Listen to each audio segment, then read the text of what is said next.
Okay, investors, we're back to our data-driven approach here at Oak Harvest. And maybe 5 or 10 years from now, investors will look back and cry about the 21 trading days in September 2025 as the top in the AI bubble. I doubt it'll be the case that September 2025 marks the top. For now, investors who have ignored the widely communicated AI is just a bubble, the S&P 500 is overvalued for the last 18 to 24 months, are singing happily after the 21 trading days of September completed a very strong third quarter. I hope you're smiling as you review your third quarter brokerage and 401k statements if you had a heavy allocation to stocks, both internationally, the S&P 500, and domestic large cap growth stocks. As of October 3rd, here is the ranked sector performance on a 3-month trailing basis as calculated by Fidelity Investments.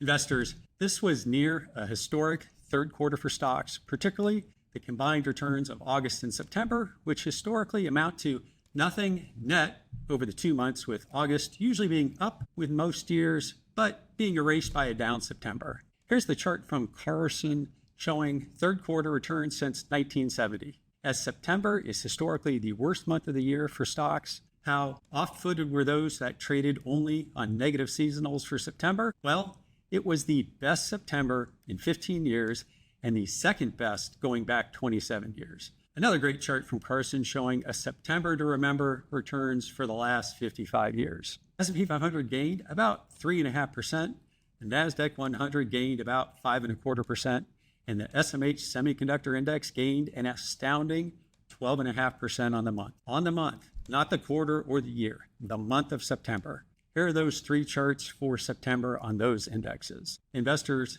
the amazing thing, not a single day closed up or down more than 1%, making it a historically calm month of almost no volatility. Investors, after such a strong rally, many investors may wonder if the good returns of 2025 are done. Should they tap out and call it a year? Historically, the answer is no. For ammunition on why the markets can go higher in the fourth quarter, I'm going to keep quoting Carson data here as they are very data driven and there's no reason to recreate the wheel. The October to December period is historically the strongest quarter of the year, including the famous Santa Claus rally, which I say starts about the second week in October, not the third week in December. I mean, Santa must start writing his list early in the quarter. I mean, all those Christmas gifts have to be delivered before Christmas, not at year end. Why not invest early too? The fourth quarter gains have averaged 4.2% over the last 75 years with an 80% win rate. Here's the seasonal chart for the last 10 years. And here it is for the 10-year period ending the dot-com bubble in 2000. If you're following along since the April 2025 lows corresponding to the long-term capital management lows in early October 1998, the overlay would put us in around April of 1999 with a few more months to go in our V-bottom rally to more new all-time highs. Would this make sense now?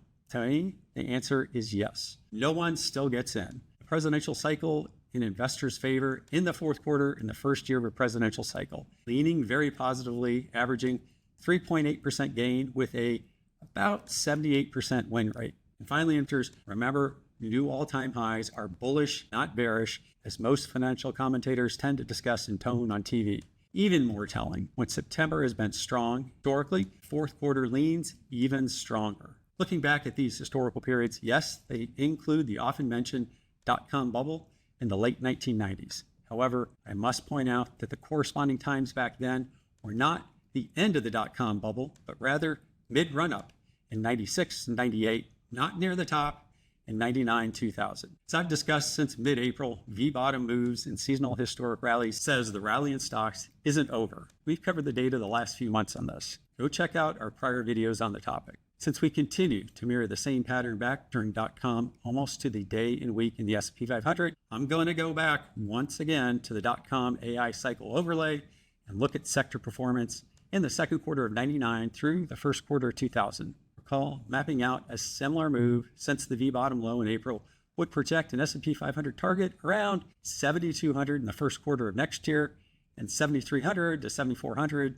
sometime in 2026 as well. Here's that overlay once again.